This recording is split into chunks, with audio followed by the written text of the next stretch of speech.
Hello guys, welcome to my channel. आज के video में हम स्टार्ट कर रहे हैं रीमान इंटीग्रल क्या होता है उसके बारे में आज हम पढ़ेंगे। इससे पहले वाली वीडियोस में हमने इससे पहले की सभी थ्योरम्स और सभी डेफिनेशंस अच्छे से कर लिए हैं। और अगर आपको किसी भी थ्योरम में किसी भी डेफिनेशन में कोई प्रॉब्लम है तो आप मुझे कमेंट बॉक्स में बताना, ठीक है। और स्टार्ट करते हैं आज हम रीमान इंटीग्रल। रीमान इंटीग्रल क्या होता है? एक्चुअली रीमान तो एक मैथमेटिशियन का नाम है जिन्होंने कंसेप्ट दिया था इंटीग्रेशन का। इंटीग्रेशन किसका? एक रियल वैल्यूड बाउंडेड फंक्शन का, जो कि डिफाइन किया गया है एक फाइनाइट क्लोज्ड इंटरवल, ठीक है। तो और उन्होंने क्या, रीमान ने क्या कंसेप्ट दिया है इंटीग्रेशन को लेके, वो आज हम देखते हैं। तो इंटीग्रल यानी कि इंटीग्रेशन किसका? एक रियल वैल्यूड बाउंडेड फंक्शन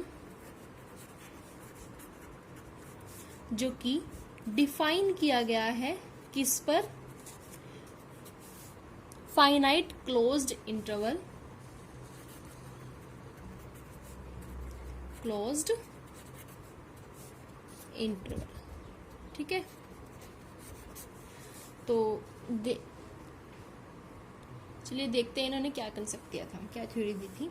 देखिए, सबसे पहले तो हमारे पास एक फंक्शन है f, real valued bounded function, जो कि डिफाइन किया गया है एक क्लोज्ड इंटरवल ए बी पर, और p क्या है उसका? पार्टीशन, ठीक है। इस इंटरवल का पार्टीशन हमने इसको मानना p, ठीक है। और एक रियल वैल्यूड फंक्शन है A be closed finite interval पर डिफाइन किया गया है, p उसका कोई एक पार्टीशन है। हमने एक थ्योरम की थी, थ्योरम 1.6। उसमें कहा था कि अगर स्मॉल m को हम क्या मानते हैं? ग्रेटेस्ट लोअर बाउंड, और कैपिटल M को लीस्ट अपर बाउंड, ठीक है। ग्रेटेस्ट लोअर बाउंड यानी इनफीमम, और लीस्ट अपर बाउंड सुप्रीम, ठीक है।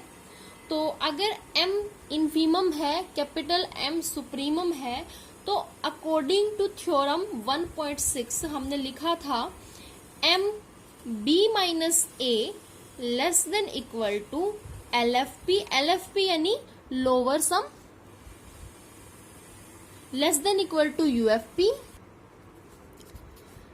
Less than equal to capital M B minus A, ठीक है। ये हमने पढ़ा था थ्योरम 1.6 में। तो ये तो था हमारे पास किसी एक पार्टीशन का लोअर सम, किसी एक पार्टीशन का लोअर सम, कि हमने एक इंटरवल लिया ए बी, उसको उसका पार्टीशन किया P, और लोअर सम फाइंड आउट किया, अपर सम फाइंड आउट किया। अगर एक इंटरवल के जितने भी हम पार्टीशन बना सकते हैं, जैसे P, P dash, P, P1, P2, जितने भी हम पार्टीशन बना सकते हैं, उन सब का हम लोअर सम फाइंड आउट करें, उन सब का हम लोअर सम फाइंड आउट करें, और उसका एक सेट बनाएं। उसका क्या बनाए? एक सेट। किसका सेट है ये? जितने भी पार्टीशन इस इंटरवल के बन सकते हैं, उन सब का हमने लोअर सम फाइंड आउट किया, और फाइंड आउट करके उनका एक सेट बनाया, जिसे हम कहते हैं set of lower some, set of lower sum. और इसी तरीके से इन सभी पार्टीशन का हम क्या फाइंड आउट करेंगे? अपर सम, और उन अपर सम का भी एक क्या बनाएंगे हम? सेट। तो इन्हें हम बोलेंगे सेट ऑफ अपर सम, ठीक है। अब लोअर सम लोअर सम वाला जो सेट होगा, मान लेते जैसे ऐसे है 40, सेकेंड पार्टीशन का आया 45, फिर 50 आया, इस तरीके से मतलब हमारे पास कुछ वैल्यूज आई, ठीक है। और अपर सम भी हमने फाइंड आउट किया, तो अपर सम की वैल्यू अगर इस तरीके से आई, जस्ट फॉर एग्जाम्पल, तो इस तरीके से हम दो सेट बनाते हैं। एक सेट है हमारे पास सेट ऑफ लोअर सम, और दूसरा है सेट ऑफ अपर सम। तो सेट ऑफ लोअर सम का जो सुप्रीमम होगा, सेट ऑफ लोअर सम का जो सुप्रीमम होगा, लोअर वाले का सुप्रीमम और सेट ऑफ अपर सम वाले का इनफीमम, सेट ऑफ अपर सम का इनफीमम, यानी कि अपर सम वाले सेट में सबसे छोटा और लोअर सम वाले सेट में सबसे बड़ा। ठीक है, इसे हम कहेंगे, सबसे बड़े वाले को लोअर सम में, उसे हम कहेंगे लोअर इंटीग्रल। किसे? Supremum of set of lower sum, क्या कहेंगे इसे हम? Lower integral. और infimum of set of upper sum, इसे हम कहेंगे अपर इंटीग्रल। ठीक है, अपर सम वाले सेट के सबसे छोटे पॉइंट को, सबसे छोटे एलिमेंट को हम कहेंगे अपर इंटीग्रल, और लोअर सम वाले सेट में सबसे बड़े एलिमेंट को हम कहेंगे लोअर इंटीग्रल। ठीक है, तो लोअर इंटीग्रल को हम डिफाइन करते हैं इस तरीके से, एफ डी एक्स। ठीक है, और ये इक्वल होगा हमारे पास supremum of set of lower sum, और जो अपर इंटीग्रल होगा उसे इस तरीके से, जैसे ए टू बी होता है तो बी के यहां पे लगेगा, set of infimum of set of upper sum, infimum of set of upper sum. तो इंटीग्रल क्या होता है? रीमान इंटीग्रल वो होता है कि एक ऐसा पॉइंट जहां पर क्या हो, जैसे ये है हमारे पास लोअर सम वाला सेट, मतलब कि लोअर सम का सेट है, यहाँ पे एक एलिमेंट आया, फिर नेक्स्ट, फिर नेक्स्ट, फिर नेक्स्ट, फिर नेक्स्ट, इस तरीके से। तो यहाँ पे हमें मिला इसका सुप्रीमम। ठीक है, सबसे हाईएस्ट एलिमेंट। फिर ये है हमारे पास यूएफपी वाला, यानी कि set of upper sum, set of upper sum. तो इसमें हमारे पास एलिमेंट्स हैं, तो ये हमारे पास एलिमेंट यहां पे भी मिला इनफीमम, यानी एक ऐसा पॉइंट जहां पर लोअर सम का सुप्रीमम और सेट ऑफ अपर सम का इनफीमम इक्वल हो जाए, जहां पर लोअर सम वाले सेट का तो सुप्रीमम और अपर वाले का इनफीमम इक्वल हो जाए, उस पॉइंट को हम क्या कहते हैं? Riemann integral. ठीक है, तो रीमान इंटीग्रल हम किसे कहेंगे? कि एक रियल वैल्यूड बाउंडेड फंक्शन जो कि फाइनाइट क्लोज्ड इंटरवल पर डिफाइन किया गया हो, उसे हम रीमान इंटीग्रल तब कहेंगे अगर जो हमारे पास लोअर इंटीग्रल है और अपर इंटीग्रल हमारे पास क्या हो जाए? दोनों इक्वल। ठीक है, तो हमारे पास क्या हो जाए? इक्वल हो जाए, यानी हमें एक कॉमन वैल्यू मिल जाए, इस दोनों सेट की एक कॉमन वैल्यू मिल जाएगी, तो उसे हम कहेंगे रीमान इंटीग्रेबल, जिसे हम डिनोट करेंगे इस तरीके से, integration A to B F D X. ठीक है, ये हमारे पास लोअर इंटीग्रल, ये हमारे पास अपर इंटीग्रल, एक ऐसा पॉइंट जहां पर ये दोनों इक्वल हो जाए उसे हम रीमान इंटीग्रेबल कहते हैं। ठीक है, तो ये हमारे पास इस सेट की डेफिनेशन थी। अब हम इसके कुछ एग्जाम्पल कर लेते हैं। एग्जाम्पल नंबर 3 है आपके पास, compute upper sum and lower sum यानी UFP and LFP for the function F X is equals to sine X where X belongs to 0 to π/2 by taking partition P of closed interval 0 to π/2। ये हमारे पास एक interval given है जिसका partition किया गया है इस तरीके से। Also prove that F is Riemann integrable of closed interval 0 to π/2। यानी हमें सबसे पहले हमें फाइंड आउट करना है upper sum and lower sum. Function given है, पार्टीशन भी गिवन है, क्लोज्ड इंटरवल गिवन है। ठीक, पहले तो हम फाइंड आउट करते हैं अपर सम और लोअर सम। तो अपर सम का फॉर्मूला है sigma R is equals to 1 to n M R del R. ठीक है, और लोअर सम का sigma R is equals to 1 to n small M R del R, जहां पर डेल आर हमारे पास आरथ इंटरवल की लेंथ और ये हमारे पास होता है आरथ इंटरवल का लीस्ट अपर बाउंड। जो भी हमारे पास होता है उसको फंक्शन में पुट करते हैं तो जो वैल्यू आती है उसको हम क्या बोलते हैं? Capital M R. और ये आरथ इंटरवल का जो लोअर बाउंड होता है उसको फंक्शन में पुट करते हैं, जो वैल्यू हमारे पास आती है उसे हम बोलते हैं स्मॉल एम आर। तो फाइंड आउट करते हैं हम। सबसे पहले इसके लिए हमारे पास क्या होना चाहिए? हमारा आरथ इंटरवल, यानी कि आरथ वैल्यूज। तो यहाँ पे फर्स्ट वैल्यू है 0, फिर π/2n और लास्ट वैल्यू है n π/2n। मैंने आपको कहा था कि जो इंटरवल का फर्स्ट पॉइंट होगा वही पार्टीशन का फर्स्ट होगा और जो लास्ट होगा वही पार्टीशन का लास्ट होगा। n से n कैंसिल, π/2 ठीक है। और इसका जैसे पहले है 0, फिर है 1π/2n, फिर 2π/2n, फिर 3π/2n, फिर rth एलिमेंट क्या होगा हमारे पास rπ/2n और इससे पहले वाला r-1π/2n। तो इस तरीके से हमारे पास ये बन गया हमारा rth इंटरवल। तो लिखेंगे rth इंटरवल हमारे पास क्या है, r-1π/2n into rπ/2n, where r is equals to 1, 2, 3 up to n। ठीक है। अब स्मॉल mr क्या होगा, greatest lower bound of f in this interval. कौन सा interval, rth interval, r-1π/2n rπ/2n। तो अब greatest lower bound of f, function क्या है हमारे पास, sin x गिवन है। तो अब जो इसका लोअर बाउंड है फंक्शन में उसे पुट करेंगे और वो हमारे पास होगा, जो वैल्यू आएगी उसको हम कहेंगे स्मॉल mr। तो फंक्शन sin x x की जगह पुट करेंगे,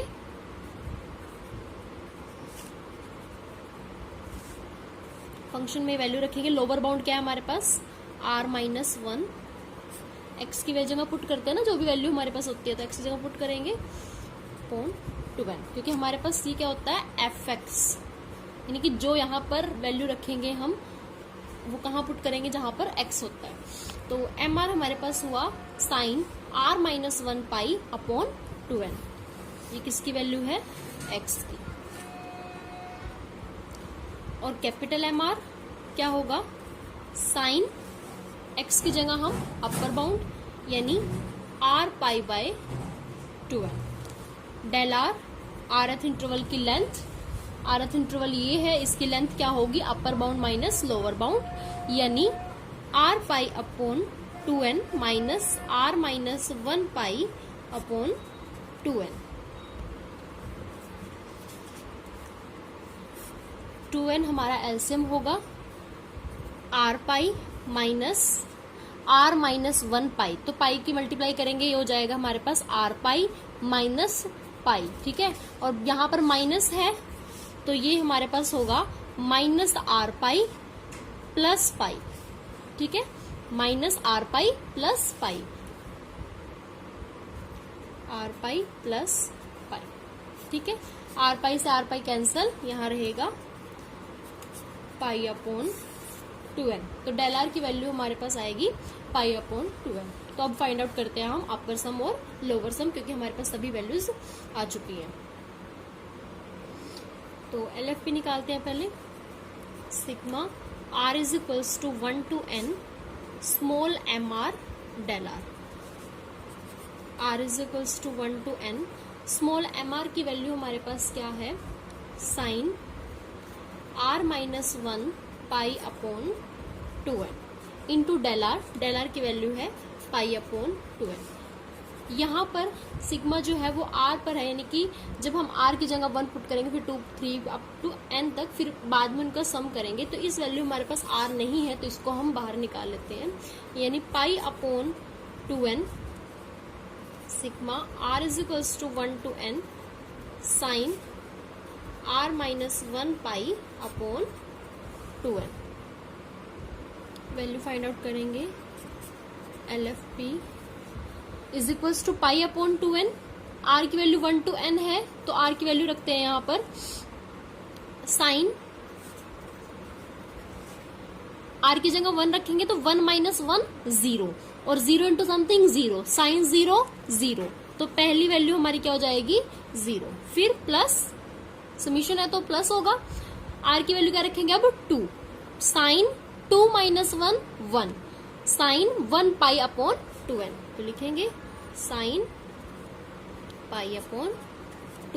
ठीक है, फिर प्लस साइन 3 रखेंगे, 3 माइनस 1 2, तो साइन 2π/2n। इसी तरीके से लास्ट जो वैल्यू होगी हमारी वो होगी साइन जब हम यहाँ रखेंगे n, r की वैल्यू जब n रखेंगे तो यहाँ होगा n माइनस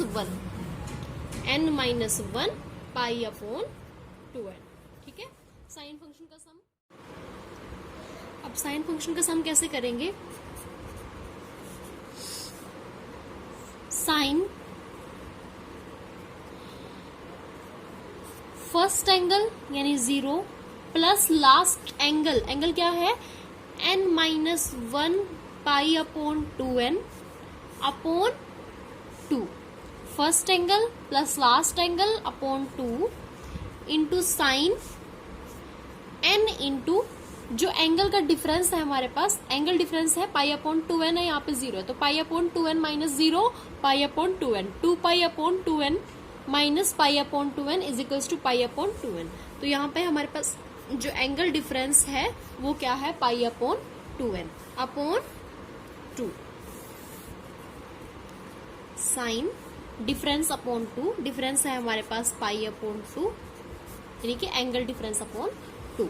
सोल्व करेंगे इसे, pi upon 2n sine 0 plus n minus 1 pi upon 2n upon 2। तो यहाँ पे देखिए पाई की मल्टीप्लाई करेंगे तो ये होगा n pi minus pi upon 2n और यहाँ पर है हमारे पास 1 upon 2।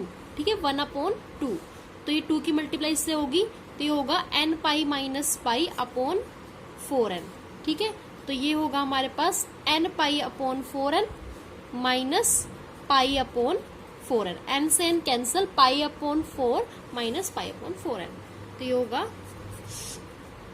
Sine pi upon 4 minus pi upon 4n। ठीक है,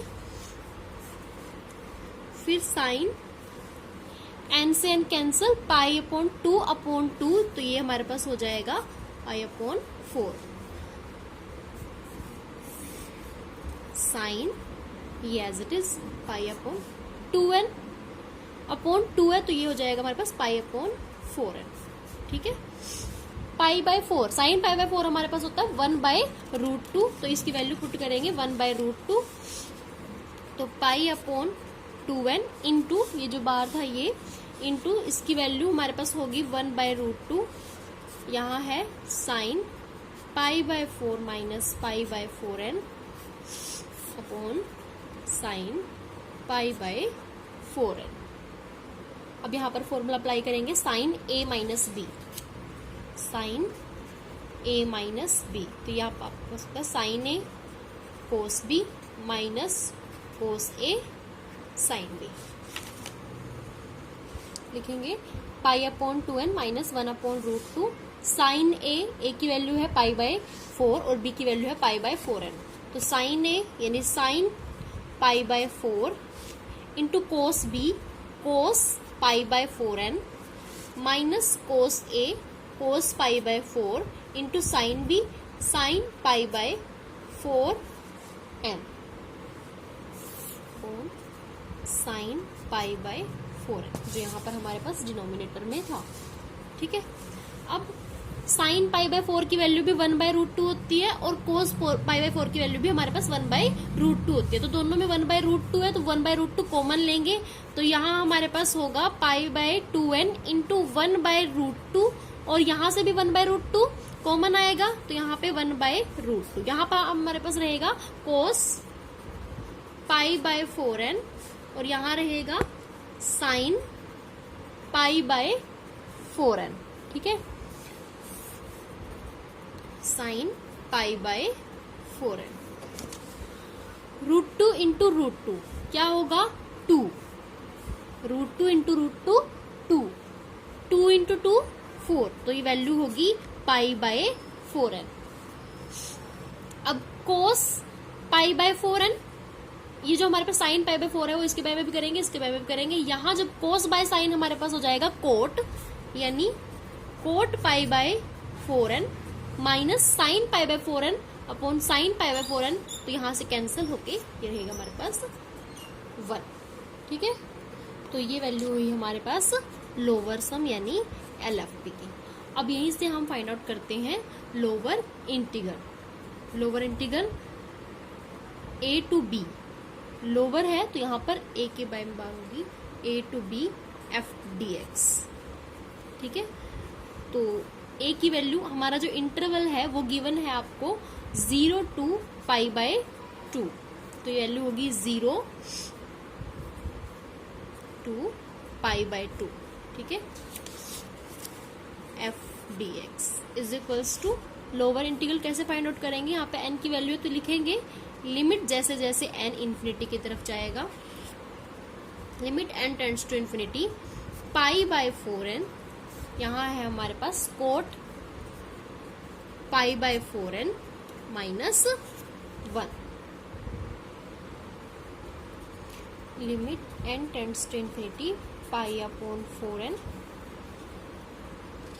ये क्या वैल्यू होगी, कोट को हम लिख सकते हैं 1/10 π/4n माइनस 1, π/4n की मल्टीप्लाई यहाँ पे करेंगे तो पाई, ये वैल्यू होगी हमारी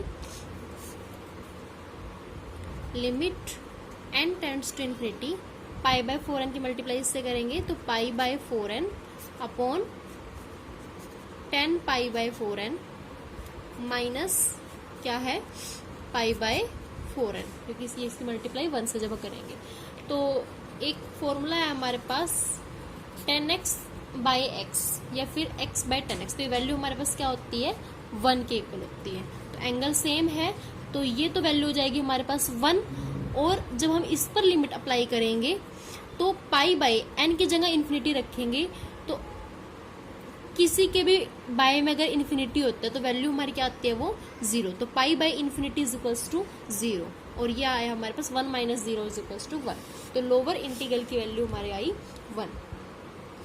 इसी तरीके से जब आप अपर सम फाइंड आउट करोगे तो सेम वैल्यूज रहेंगी, सारा सेम रहेगा, बस लास्ट में जब हम फॉर्मूला लगाते हैं sin a माइनस बी का, वहां फॉर्मूला लगेगा sin a प्लस बी का, और sin a प्लस बी का फॉर्मूला होता है sin a cos b plus cos a sin b, तो वैल्यू सभी सेम रहेंगी, बस लास्ट में हमारे पास जैसे LFP में हमारे पास आया था 1 - 0, यहाँ पर आएगा 1 + 0, तो कोई इफेक्ट तो पड़ेगा नहीं, क्योंकि 1 - 0 भी हमारे पास क्या होता है 1, और 1 + 0 भी हमारे पास क्या होता है 1। तो इस तरीके से जो हमारे पास लोअर इंटीग्रल होगा